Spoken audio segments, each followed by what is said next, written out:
B2. And she's just waiting clearance, and we shall see her roll down the runway. She won't be going absolutely straight to the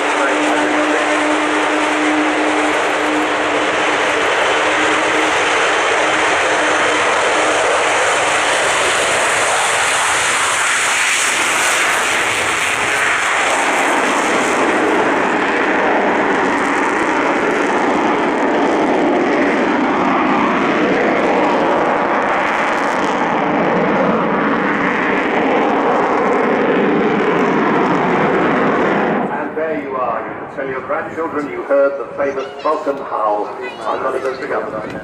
So kept going by people like you and me, and you have been immensely generous. It's cost £20 million so far, and she costs £2 million a year. But enough of that, because Kev Rubins, the man in the right-hand seat, is pulling up in front of us from the far side of the airfield.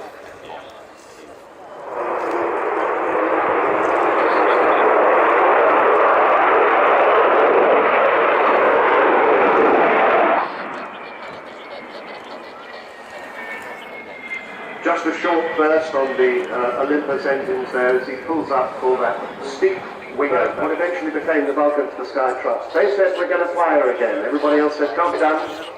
Well, it took until 2007 to get it done, and it took, at that stage, about £10 million.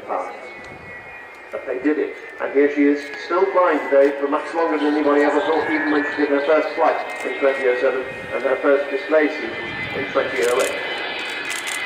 Look for the bomb doors opening as she comes by. Bomb doors are now open.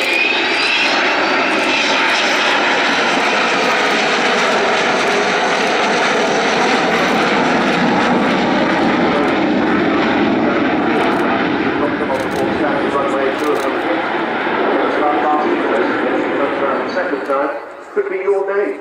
There are sponsors' names inside that bomb bay, and if you go down to the Vulcan village after she lands, that's way off to our right, more about that in a moment, you could actually have your name in that bomb bay.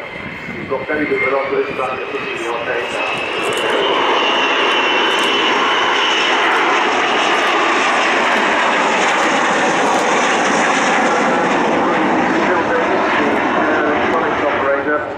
Just press the little switch to close the bomb bay doors there.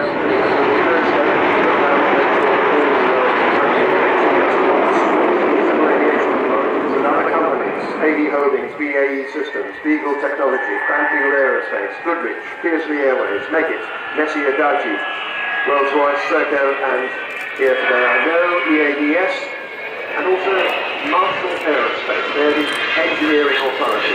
They have to satisfy the CAA and regulatory authorities. They have the necessary capabilities for the security of these authorities.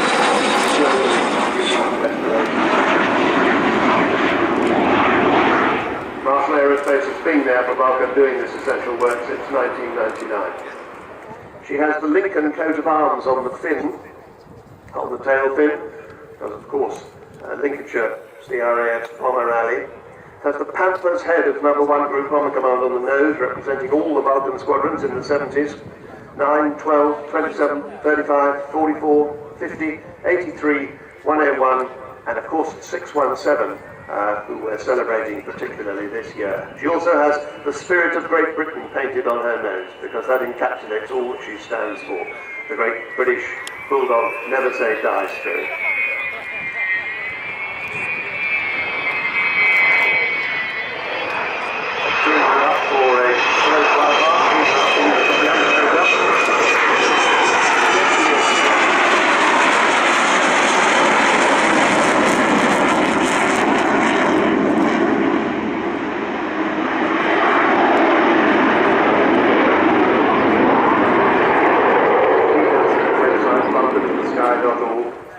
On Twitter at XH558, all of those things to be found at the Vulcan village, and you can also book a tour to walk around underneath the Vulcan's wings as she sits parked for the rest of the day. I know they'd really love to see you at the Vulcan village.